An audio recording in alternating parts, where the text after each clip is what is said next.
Gold digger ditches her date for arriving in Uber instead of car, instantly regrets it. Monica Chen adjusted her designer dress for the 7th time in 10 minutes, her manicured fingers smoothing imaginary wrinkles from the fabric.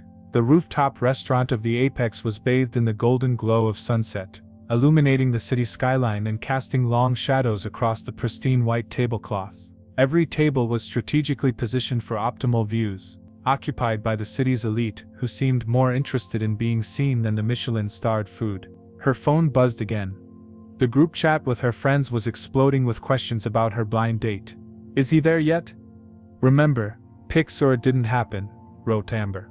"Girl, you better not settle for anything less than a Bentley pickup," chimed in Jessica with a laughing emoji. Monica smiled as she typed back, "He's running late, but his LinkedIn says angel investor, so I'm expecting at least a Tesla. We'll update." She took another sip of her martini, scanning the entrance for the 5th time. This blind date had been arranged by her colleague Priya, who swore Daniel was perfect and just her type. Monica had initially been reluctant. Blind dates were so old-fashioned, but Priya had mentioned his investment portfolio, and that had piqued her interest enough to agree. The hostess approached, gesturing toward the entrance. "Miss Chen? Your guest has arrived." Monica straightened, fixed her most dazzling smile in place, and then watched as her expectations crumbled in real time. A man in simple dark jeans and a navy button-down approached her table. No designer labels visible, no flashy watch, nothing that screamed success. Worse still, she had seen him step out of a regular Uber at the entrance. Not even Uber Black, just a standard Toyota with a dingy rideshare sticker. "Monica, I'm Daniel. Sorry I'm running a bit late. Traffic was brutal." He extended his hand with a warm smile that reached his eyes. Monica's smile remained fixed, but the warmth behind it had evaporated. She shook his hand briefly, her grip loose and disinterested.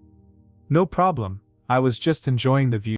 As Daniel took his seat across from her, she quickly snapped a covert photo and sent it to the group chat with the caption, "This is what showed up in an Uber. Not even his own car. This place is amazing," Daniel said, genuinely appreciating the view. "Priya mentioned you love rooftop dining." Monica responded non-committally, while checking her phone under the table. Her friends were already responding with crying laughing emojis and incredulous comments. "Is that a $30 shirt from the mall?" "Next," typed Jessica. "At least tell me he ordered the good wine," added Amber. The waiter approached with menus and Daniel politely asked Monica if she'd like to split a bottle of wine. "Sure," she responded flatly, barely glancing up from her phone. "Do you have any preferences? Red, white, whatever you think is best." Her tone made it clear she had already categorized this evening as a waste of time. Daniel ordered a moderately priced Cabernet, not the cheapest on the menu, but nowhere near the high-end bottles Monica usually expected on dates. Another strike against him. As the waiter departed, Daniel leaned forward slightly. "So Priya mentioned you work in sales at Textile. That sounds fascinating. How did you get into that industry?" Monica gave a practiced answer about her career path, while subtly checking the time. 12 minutes into the date, and she was already plotting her escape. She made a show of checking her phone again. "Is everything okay?" Daniel asked, concern evident in his voice. "Oh, it's just," Monica's mind raced for a plausible excuse. "It's my friend, she's going through a tough breakup and needs me. I'm so sorry, but I think I need to cut this short." She stood up, gathering her purse with practiced efficiency. Daniel's face registered surprise, then understanding.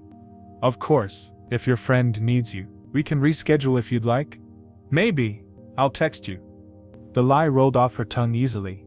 She had no intention of texting him. "Do you need a ride? I can call another Uber for you," he offered. The suggestion only reinforced her decision. "No thank you. I'm fine." She forced a smile that didn't reach her eyes. "It was nice meeting you." As Monica walked away, she pulled out her phone again and typed to her friends. He couldn't even rent a car. Total fail, bailed after 15 mins. She didn't look back to see Daniel quietly requesting that the wine still be brought to the table. Resigned to dining alone, he opened his book, something he'd brought just in case the date went poorly, though not in the way he'd anticipated, and signaled to the waiter that he'd still be staying for dinner. Monica paused near the bar, watching her messages light up with supportive responses from her friends. She was so engrossed in her phone that she nearly collided with a tall figure in an impeccably tailored suit. "Whoa there! Careful with that phone. It might walk you right off this rooftop," came a smooth, confident voice. Monica looked up into the face of Tristan Wells, socialite, notorious party thrower, and fixture in the city's elite circles. His photo had graced the society pages of digital magazines numerous times, always surrounded by models and celebrities. "I'm so sorry," she said, suddenly very aware of how she looked, switching from annoyed to charming in an instant.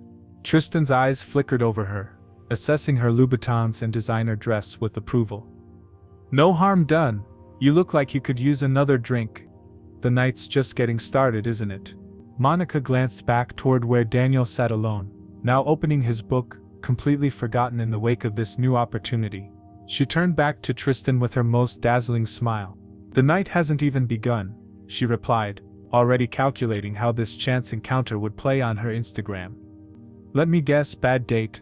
Tristan's voice was tinged with amusement, as he guided Monica toward the exclusive VIP section cordoned off with velvet ropes. "The worst," Monica replied with an exaggerated eye roll. "Blind date disaster." "He showed up in an Uber." Tristan laughed, a sound that seemed practiced to perfection. "An Uber? Not even black? Regular. Toyota Camry." Monica shuddered dramatically, delighted that Tristan understood the gravity of such a social faux pas. "Well, his loss is my gain," Tristan said as he nodded to the hostess, who immediately ushered them past the waiting line to a prime corner table draped in crisp white linen.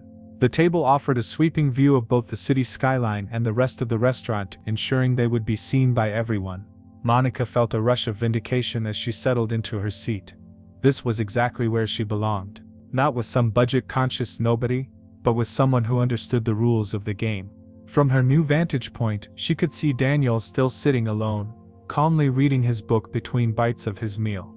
For a fleeting moment, she felt a twinge of something, not quite guilt, but something adjacent to it.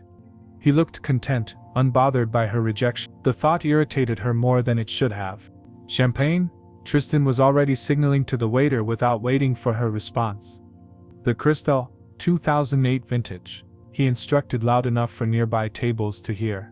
"Perfect," Monica agreed, quickly snapping a discreet photo of the setting to send to her friends. "Upgrade achieved," she typed, making sure to angle the camera to capture Tristan's expensive watch and the VIP table marker. The champagne arrived with theatrical flair, the waiter presenting the bottle, the ceremonial pop, the effervescent pour. Tristan raised his glass. "To lucky encounters." Monica clinked her glass against his. "And to good taste," she added with a pointed glance at his custom suit. The replies from her friends flooded in. "OMG, is that Tristan Wells? How did you manage that? Details now. Girl, you are living the dream." Monica basked in their virtual envy, occasionally glancing over at Daniel to ensure he noticed her dramatic upgrade. But he seemed entirely absorbed in his book and meal, not once looking in her direction. "You know," Tristan leaned in conspiratorially, "I'm hosting the after-party for the Fashion Week launch tonight, just a select few. You should join." "I'd love to," Monica replied, already mentally selecting what she would post about the exclusive event. Tristan gestured around the restaurant. "All these people would kill for an invite, but I'm selective about who I surround myself with." As the evening progressed, Monica found herself laughing at Tristan's stories about celebrities and luxury vacations. He ordered extravagantly caviar starters, wagyu beef, truffle-infused sides, all without glancing at prices. After each course, he would barely touch the food before declaring it not quite right and ordering something else. Monica noticed that despite all his talk, Tristan asked very few questions about her. When she mentioned her job at Textile, he merely nodded before launching into a story about dating a supermodel who had once been the face of the brand. Still, she was enjoying being in his orbit. People at nearby tables kept stealing glances their way. The hostess checked on them with special frequency. This was the kind of attention Monica craved. "You know what I like about you?" Tristan said suddenly, swirling the remnants of his third glass of champagne. "What's that?" Monica asked, leaning forward expectantly. "You understand value," he said. "You didn't waste time with Mr. Uber over there. You know quality when you see it." Monica preened at the assessment, though something about the way he referred to Daniel made her uncomfortable. She glanced over again, but Daniel's table was now empty, his departure unnoticed amidst her newfound excitement. Most people don't get it, Tristan continued. They think it's shallow to care about these things. But why settle for less when you can have the best? Life's too short for Toyota Camrys. Monica laughed, pushing away that strange discomfort. Exactly. Why have cotton when you can have silk? Tristan snapped his fingers, delighted by her response. See? That's what I'm talking about. You get it. As the dinner plates were cleared, Tristan checked his diamond-encrusted watch. Perfect timing. The after-party should be just getting started. Monica touched up her lipstick, excitement building. Her status-climbing evening was unfolding perfectly. From a disastrous blind date to an exclusive after-party with one of the city's most notorious socialites, her social media would explode. Shall we? Tristan stood, not waiting for the check. Don't we need to pay? Monica asked, confused. Tristan smirked. They know me here. He guided her toward the exit, with a hand on the small of her back. As they waited for the valet, Monica couldn't resist sending one final update to her friends. Headed to Tristan's exclusive after-party? Sometimes the universe rewards you for having standards. The valet pulled up in a gleaming red Ferrari, and Tristan tipped the young man generously, making sure everyone noticed the thick fold of cash he pulled from his pocket. Your chariot awaits, he said with a theatrical bow. Monica slid into the passenger seat, the leather cool and smooth against her skin. The car rumbled to life, powerful and promising. As they pulled away from the apex, Monica caught her reflection in the side mirror glowing, triumphant, vindicated. She'd made the right choice. Daniel and his Uber were already fading from memory, replaced by the intoxicating possibility of the night ahead. What Monica failed to notice was the calculated gleam in Tristan's eyes as he accelerated into the night, the look of a man who had played this game many times before. The Ferrari screeched to a halt in front of an industrial building in the warehouse district. Music pulsed from within, and a line of hopeful attendees snaked around the block, all dressed in their finest evening wear despite the gritty surroundings. We're here, Tristan announced, tossing his keys to a valet who looked more like a bouncer. Unlike the restaurant, he didn't tip this time. Monica stepped out of the car, her designer heels immediately wobbling on the uneven pavement. This wasn't the exclusive penthouse venue she had imagined. The crowd outside was much larger than a select few would suggest. It seems crowded, she observed carefully, not wanting to sound ungrateful. Tristan flashed that practiced smile again. Everyone wants to be where I am, darling. Come on. He grabbed her hand and pulled her past the line of waiting people, many of whom shot daggers at Monica with their eyes. The massive bouncer nodded once at Tristan and unhooked the velvet rope. Inside, the warehouse had been transformed into a makeshift nightclub. Strobe lights cut through artificial fog, revealing a sea of bodies packed tightly together. The music was deafening, the bass reverberating through the concrete floor. This is something, Monica shouted over the noise, trying to mask her disappointment. She had expected an intimate gathering of elites, not this chaotic mass of sweaty dancers.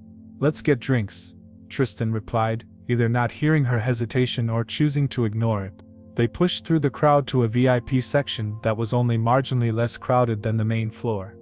Tristan guided her to a table where several women in outfits even more expensive than Monica's lounged with bored expressions. Ladies, this is… Tristan paused, his brow furrowing slightly. Monica, she supplied, stomach sinking at the realization that he'd already forgotten her name. Right, Monica from the restaurant, he said dismissively. Be right back with drinks.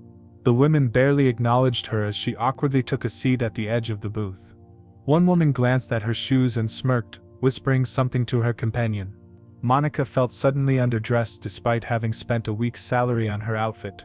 She pulled out her phone to distract herself, finding several messages from her friends. How's the party? Exclusive AF? Send pics of the celebs. Is his place as amazing as they say? Monica hesitated, then snapped a strategic photo that captured the VIP section, but hid the overcrowded dance floor. VIP treatment all the way, she wrote, the lie souring in her stomach. 10 minutes passed, then 20. Tristan hadn't returned with drinks. The women at the table had largely ignored her, occasionally exchanging knowing glances that made Monica's cheeks burn. "Excuse me," she finally asked one of them, "do you know where Tristan went?" The woman, tall, willowy, with a perfect blowout, looked Monica up and down before answering. "Honey, Tristan's already moved on to his next shiny object. He does this every weekend. Picks up some eager girl at dinner, brings her here to boost his image, then disappears." That's not possible," Monica stammered. "He was just getting drinks." Another woman laughed coldly. "The drink story. Classic Tristan. Look around, honey. See any other women sitting alone at these tables?" Monica scanned the VIP section and realized with a sinking feeling that every other woman was accompanied by a man or surrounded by friends. She was the only one sitting alone. I should find him," she said, gathering her purse. "Good luck," the first woman called after her. "If it helps, check the south exit. That's his usual escape route." Monica pushed her way through the crowd, the room suddenly feeling 10 degrees hotter. Bodies pressed against her from all sides as she searched desperately for Tristan's familiar face. Her phone buzzed again with messages from her friends, but she ignored them. After 30 minutes of searching, she finally admitted defeat. Tristan was gone. She had been used as an accessory for his evening and discarded when she was no longer needed. Outside, the lion had disappeared, and the cool night air hit her flushed skin. The Ferrari was gone. She was stranded in an unfamiliar part of town, well past midnight. Monica's feet throbbed in her Louboutins as she opened her rideshare app. The surge pricing made her wince, 3 times the normal rate. She thought of her maxed-out credit card and hesitated. "Need a ride home?" she texted the group chat. "Anyone awake?" Minutes passed without response. Her friends were either asleep or ignoring her. She tried calling an Uber, only to receive an error message: payment method declined. Tears of frustration stung her eyes. She thought about Daniel, who had offered to call her an Uber earlier that evening. The irony wasn't lost on her. She dismissed him for arriving in one, and now she couldn't even afford her own. As she limped toward a nearby convenience store to ask for directions to public transit, her mind replayed the evening's events. She had traded substance for flash, courtesy for status, and ended up with nothing but blistered feet and a wounded pride.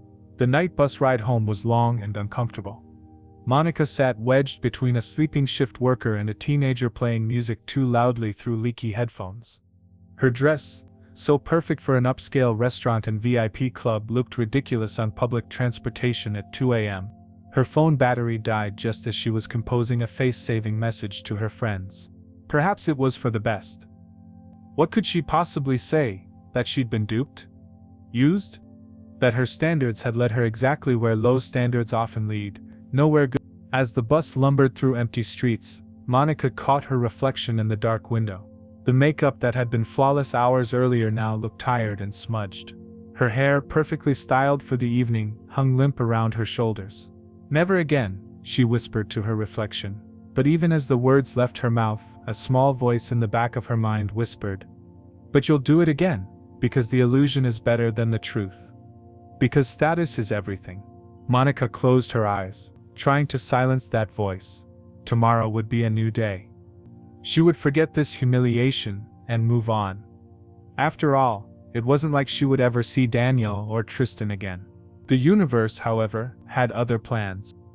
The next afternoon found Monica nursing both a headache and her wounded pride as she applied concealer to the dark circles under her eyes.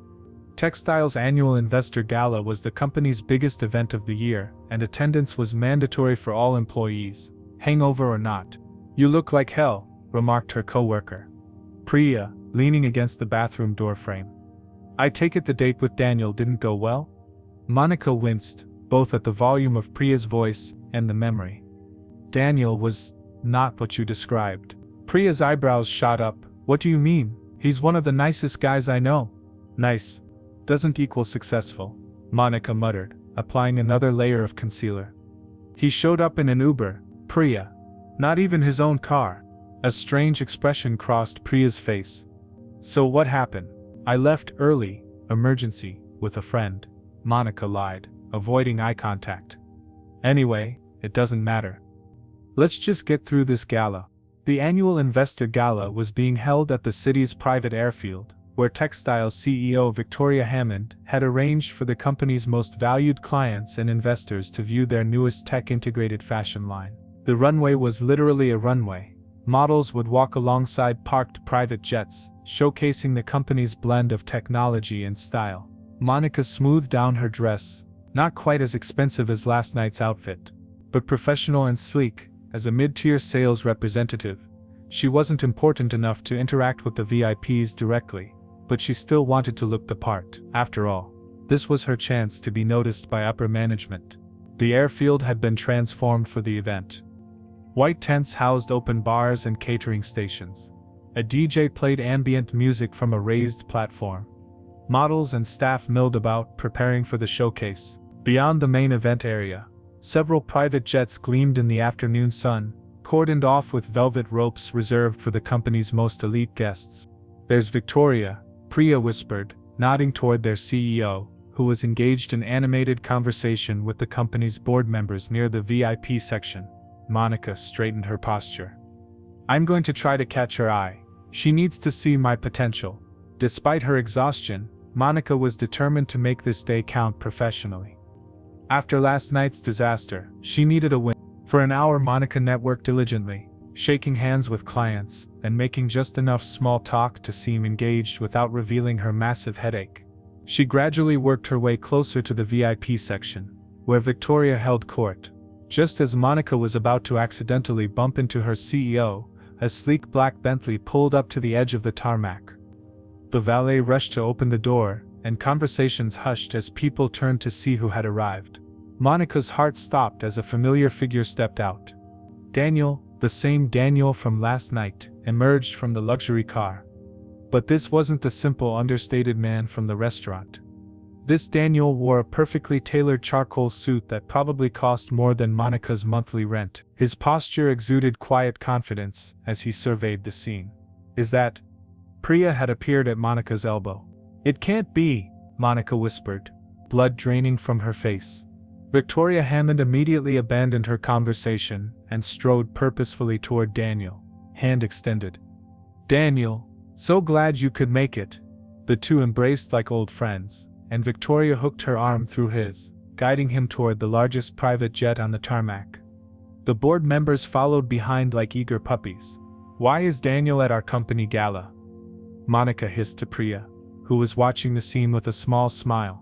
"Because Daniel Grayson is the angel investor I told you about," Priya replied calmly. "The one who's backing our next funding round." Monica felt the ground shift beneath her. "Daniel Grayson? The tech pioneer who sold his startup for billions last year? That's the Daniel I had dinner with?" Priya nodded. "The very same. I tried to tell you he was modest. He hates flashy displays of wealth, believes in living below his means despite being worth hundreds of millions. He actually donates most of his income to sustainable tech initiatives." Monica watched in horror as Daniel chatted easily with Victoria and the board. "But the Uber, he almost never drives himself in the city. Says it's environmentally irresponsible when public transport and rideshares work perfectly well," Priya explained. "He probably has a dozen cars, but you'd never know it unless you visited his home." Monica's glass nearly slipped from her fingers. "Why didn't you tell me who he really was?" Priya gave her a pointed look. "Would it have mattered? Would you have treated him differently if you'd known he was Daniel Grayson instead of just Daniel?" She didn't wait for an answer before walking away. Monica stood frozen as Victoria's voice carried across the tarmac. "Ladies and gentlemen, I'd like to introduce our strategic partner for Textiles' new wearable tech division, Daniel Grayson." Polite applause rippled through the crowd as Daniel gave a modest wave. Victoria continued, "Mr. Grayson has generously offered his private jet to transport our executive team to Paris Fashion Week, where we'll debut our revolutionary new line." More applause. Monica's head spun. The private jet. Paris. The executive team. These were opportunities that could have catapulted her career had she not ruined everything with a single hasty judgment.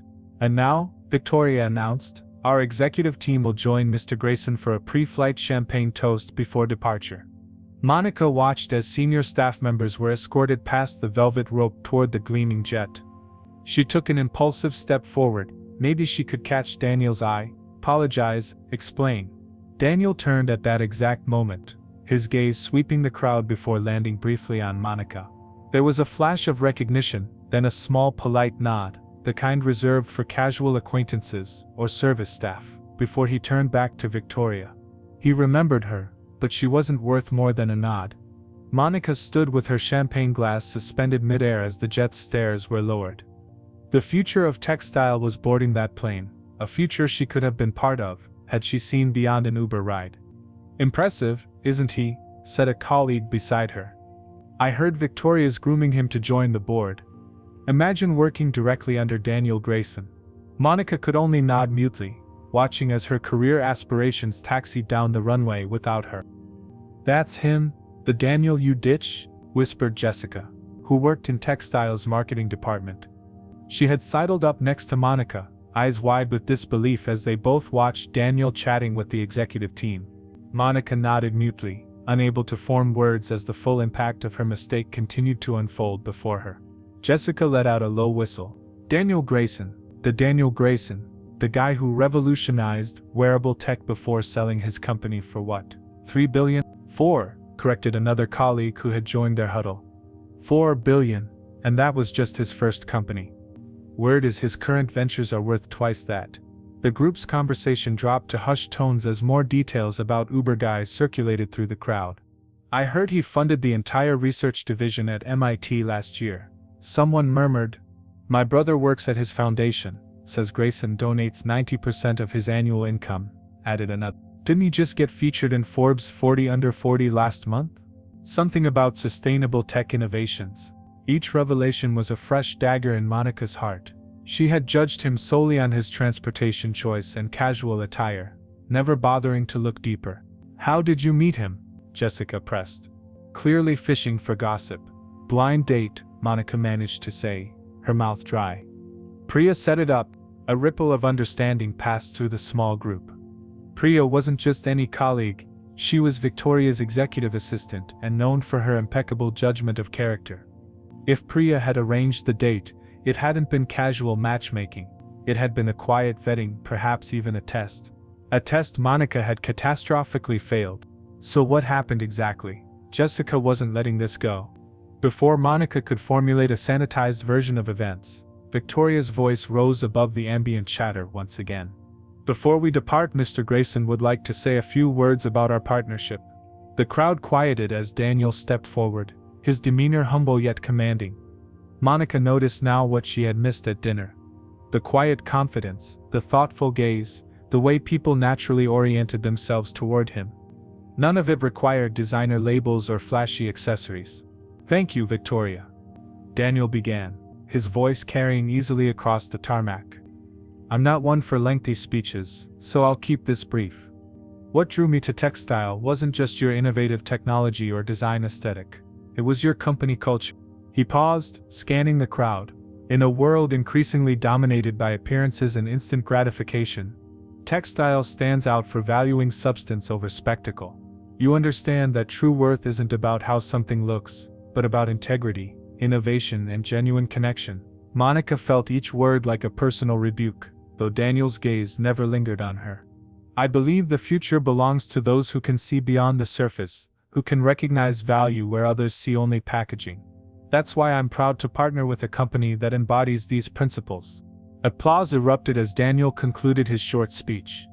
Victoria beamed beside him, clearly pleased with both his words and the reception. "That's our cue," Victoria announced to the executive team. "We have a schedule to keep in Paris." As the group began moving toward the jet's stairs, Monica made an impulsive decision. She couldn't let this opportunity slip away without at least trying to salvage something. Ignoring the warning looks from her colleagues, she stepped forward, moving quickly to intercept Daniel before he boarded. "Daniel," she called, her voice sounding thin and desperate even to her own ears. He turned, surprise briefly crossing his features before settling into polite neutrality. "Monica." "Hello. I didn't realize who you were last night," she began, immediately regretting the transparency of her motivation. Daniel's expression didn't change, but something in his eyes cooled. "Yes, that was rather apparent. What I mean is," Monica scrambled, aware of curious onlookers. "I'd love to explain about last night. Perhaps when you return from Paris, we could." I don't think that's necessary, Daniel interrupted gently, but firmly. I believe last night was quite informative for both of us. He glanced over her shoulder. If you'll excuse me, we're on a tight schedule. With a polite nod that matched the dismissive one he'd given her earlier, Daniel turned away, leaving Monica standing awkwardly at the foot of the jet stairs. Victoria appeared at Daniel's side, glancing curiously at Monica before leading him up into the aircraft. The door closed with a pneumatic hiss that seemed to seal Monica's professional fate as thoroughly as her romantic one. As Monica retreated, burning with humiliation, she overheard snippets of conversation from nearby executives. Can't believe Grayson's investing personally, completely restructuring the design department. New leadership positions opening up, looking for people who share his vision and values. Each comment was another reminder of the opportunity she'd discarded based on an Uber ride and a simple shirt. When she rejoined her colleagues, their expressions ranged from pity to barely concealed schadenfreude. Well? Jessica prompted. He was busy, Monica replied stiffly. We'll catch up later. Nobody believed her, but they had the decency not to say so. The group dispersed, leaving Monica alone with her champagne and regrets as the jet taxied down the runway. Priya approached as the aircraft disappeared into the clouds. For what it's worth, she said quietly, he specifically asked about you when I mentioned I worked at Textile. Said you seemed interesting and ambitious from your social media. Monica closed her eyes briefly. Why didn't you tell me who he was? Would it have been a genuine connection if I had? Priya countered. He's had enough people interested in his bank account. He was looking for someone interested in him. I messed up, Monica admitted. The first honest thing she'd said all day. Priya's expression softened slightly. Yes, you did. But the question is what you'll learn from it. As Priya walked away, Monica's phone buzzed with a company-wide email. The subject line made her stomach drop. Strategic reorganization, new leadership opportunities. The email detailed the partnership with Daniel Grayson's investment firm and announced a major restructuring of several departments, including sales. New positions would be opening up, reporting directly to the executive team. Applications would be reviewed by a committee that included Daniel himself. It was the career opportunity Monica had been waiting for, and the one person who would be evaluating candidates was the same man she had deemed unworthy of her time just 24 hours ago. The irony wasn't lost on her as she stared at the jet's contrail dissolving into the perfect blue sky going somewhere she wasn't invited to be. A week after the gala, Monica sat nervously outside Victoria Hammond's office, waiting to hear about her application for the newly created senior business development position. Despite everything, she had submitted her resume within hours of the announcement. After all, Daniel might be part of the review committee, but Victoria would have the final say, and Victoria barely knew her, which might work in her favor. The Paris team had returned 2 days ago to much fanfare. The Textile Grayson partnership launch had been an international success, with fashion and tech publications buzzing about the revolutionary new line. Photos of Victoria and Daniel at the Eiffel Tower had dominated the company's social media feeds. In each image, they were surrounded by the executive team, people who now had direct connections to one of the tech world's most influential investors. Miss Chen, Victoria will see you now, the assistant announced, breaking Monica from her thoughts. Victoria's office was all glass and minimalist design, much like the woman herself. She didn't look up from her tablet as Monica entered, gesturing vaguely toward the chair across from her desk. Monica Chen, Sales Department, Victoria finally said, setting down her tablet. Your application was interesting. Monica straightened. Thank you. I believe my sales record speaks for. Let's cut to the chase, Victoria interrupted, leaning forward. Your numbers are good, not exceptional, but solid.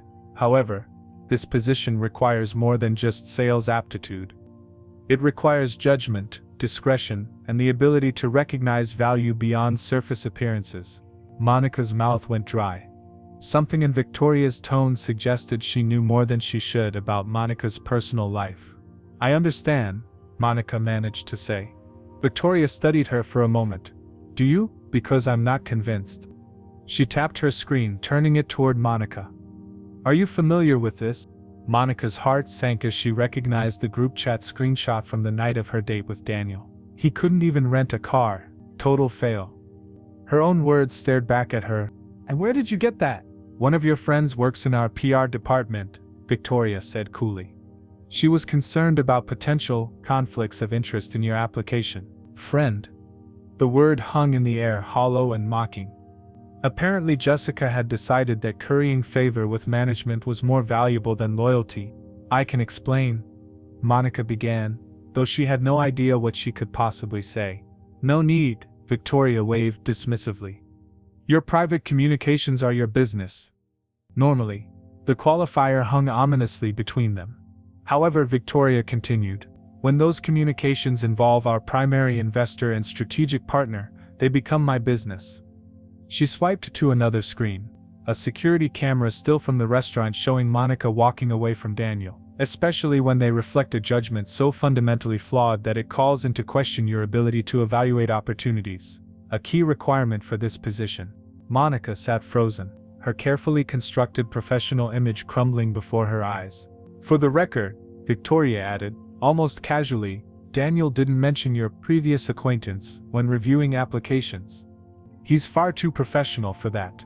She fixed Monica with a pointed stare. I, however, am pragmatic. I need people who can see value where others miss it. Your interaction with Daniel demonstrated the opposite inclination. It was a personal mistake, Monica said quietly. It wouldn't affect my professional judgment. Victoria's eyebrow arched. Wasn't it already a professional mistake? Priya didn't arrange that date as a friendly matchmaker. It was a soft introduction to a potential mentor, someone who specifically expressed interest in helping promising employees advance. She shook her head. The car, Monica? Really? The full extent of her miscalculation hit Monica like a physical blow. It hadn't just been a bad date, it had been a missed professional connection, an opportunity disguised as an ordinary evening. The position has been filled, Victoria said, standing to signal the end of the meeting. Ryan from Business Intelligence will be starting next week. He'll be working directly with Daniel on the Paris expansion. Monica rose on unsteady legs. I understand. Thank you for your consideration. As she reached the door, Victoria spoke again. Monica? A bit of advice, in this industry, in life, learn to recognize substance. The packaging is often misleading, in both directions. The walk back to her desk felt endless. Colleagues glanced up as she passed, then quickly away. The news had obviously spread. At her computer, a company-wide email waited.